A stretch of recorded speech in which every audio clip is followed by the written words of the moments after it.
Okay, open up your little atheist books, please. By the way, your quiz over the New Testament books is tomorrow. Open it. Yes.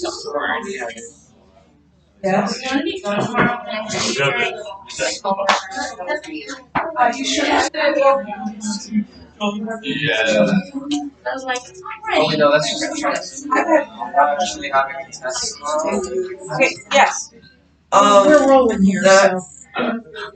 Why do they call them sidewalks when you walk forward on them? Well, forward blocks only have. It wasn't actually made for. I don't know, why don't we park on driveways and drive on parkways? That was my next question. You can't stand afterwards. Okay, Hey, so we're in chapter 3. We discussed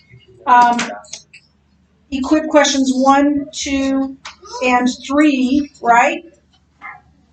Did we talk about 3? Yes. Okay, great, excellent. So I'm on the little 25, page 25 of the Little Atheist book. Question 5, or question 4 says, what is the cosmological argument? So I want a definition, and then I want it written out. So what is the definition of the cosmological argument?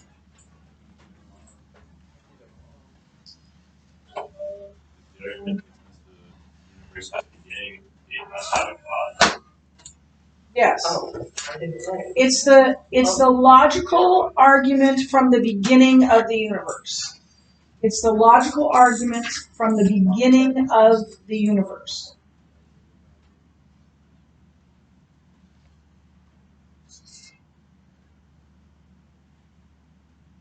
What's the first premise of that argument? Yes, Seamus. Everything with the beginning has a cause.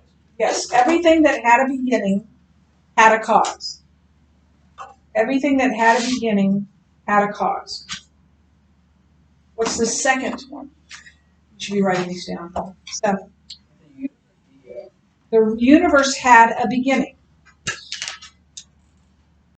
And then the third one, Sarah? Therefore, the universe had. Therefore, the universe had a cause. Everything that had a beginning had a cause. The universe had a beginning. Therefore, the universe had a cause. Now, we don't know what that cause is yet. Wink, wink.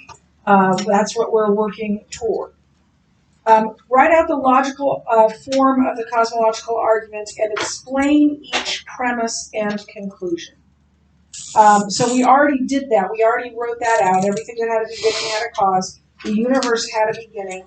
Therefore, the universe had a cause. So what does the book tell us? So now under 5, write this. What does the book call that statement, everything that had a beginning had a cause? Yes. The law of causality. That is the law of causality, which is an unassailable law of science. Doesn't matter which scientist you ask, doesn't matter what his worldview is or her worldview is, that scientist believes the law of causality, that everything that had a beginning had a cause. They will not argue that with you. This is what science is all about. In fact, your book defines science as a search for causes. Well, what caused this? So, bless you. That was such a cute. I have great ugly.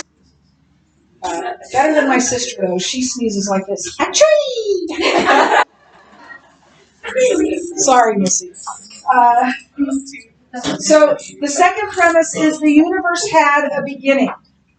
And even atheistic scientists now know this, that the universe had a beginning. And if both of those things are true, then the last one has to be true. Therefore, the universe had a cause. That is the only possible conclusion. Write that down. That is the only possible conclusion. Yes, sir. I would just say. Okay. So here's what you're going to do. I'll write this on the board, and then I'll play that video for you. You're going to begin on page 76, where it says, in the beginning there was a great surge. You're going to read from there to page 84. You're going to stop at God and the astronomers. And then you're going to complete equip 6. I want you to do that. Make sure you hear me now. Make sure you hear me now. Your little atheist book is too little to do question 6. Do that in your Bible notebook. So do answer question 6 in your little atheist book in your Bible notebook. So you'll have, because you're going to see that question on a test. So you want to do that well, and you want to do it completely. So you need to have space to do that. Ça va bien? Okay, good?